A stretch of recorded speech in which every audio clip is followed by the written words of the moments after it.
Hey, church family, James here. Day 56, Psalm 56, a really beautiful psalm. Let's read it together. Psalm 56. To the choir master, according to the dove on far off terebinths, a miktam of David when the Philistines seized him in Gath. Be gracious to me, O God, for man tramples on me. All day long an attacker oppresses me. My enemies trample on me all day long, for many attack me proudly. When I am afraid, I put my trust in you, in God whose word I praise. In God I trust, I shall not be afraid. What can flesh do to me? All day long they injure my cause. All their thoughts are against me for evil. They stir up strife, they lurk. They watch my steps, as they have waited for my life. For their crime will they escape. In wrath cast down the peoples, O God.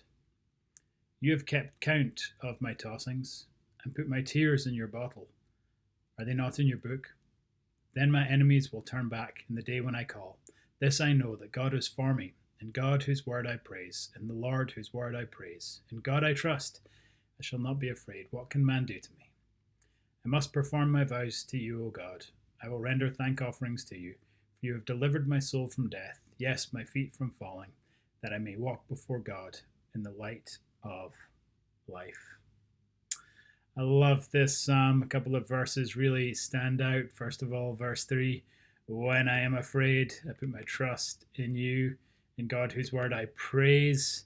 In God I praise. In God I trust. I shall not be afraid. What can flesh do to me? First he says, when I am afraid. When. Fear is a thing that's a natural part of all of our lives. When we have fears, concerns, anxieties, nothing unusual is happening to us. This is a normal part of life. But when this happens, we can turn and put our trust in God.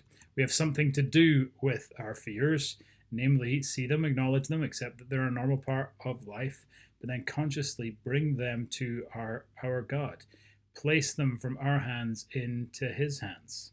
As David does this, he remembers that this is the God whose word he praises. He remembers that he's turning over his fears to a God who is worthy of praise, a God who is great and sovereign and control of all things. And the impact of this, taking his fears and turning them over to a great God, is that he doesn't any longer need to be afraid.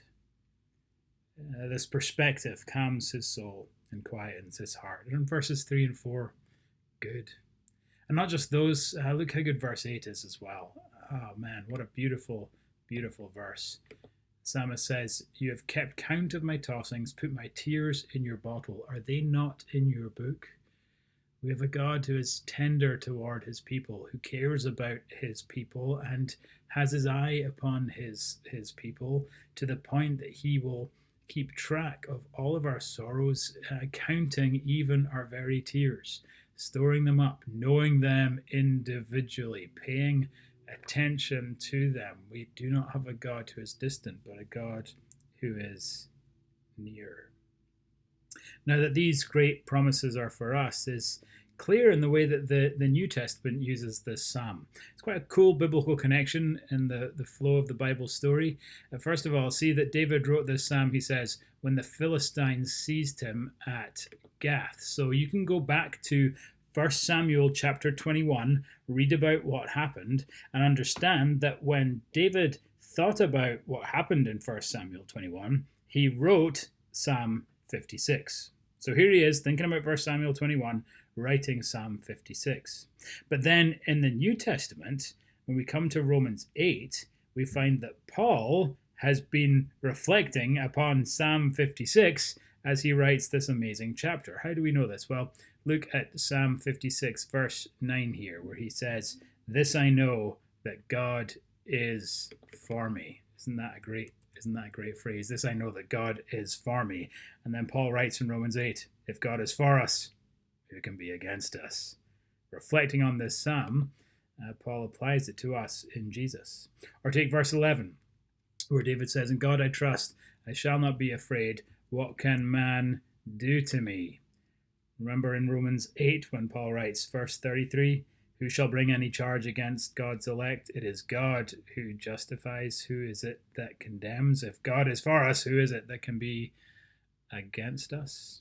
This flow of biblical history, whereby David thinks about 1 Samuel 21 as he writes Psalm 56, and then Paul thinks about Psalm 56 as he writes Romans 8, telling us that all the promises of this psalm are true for us in our Savior Jesus. So read this psalm, be encouraged by those specific verses, but also be encouraged by the flow of the Bible story that would assure us that in Jesus we have a great God that we can come to, that we can give our tears to, who keeps a track of all of our fears, all of our worries, and that we can find our rest in even now. Psalm 56. When I am afraid, I put my trust in you.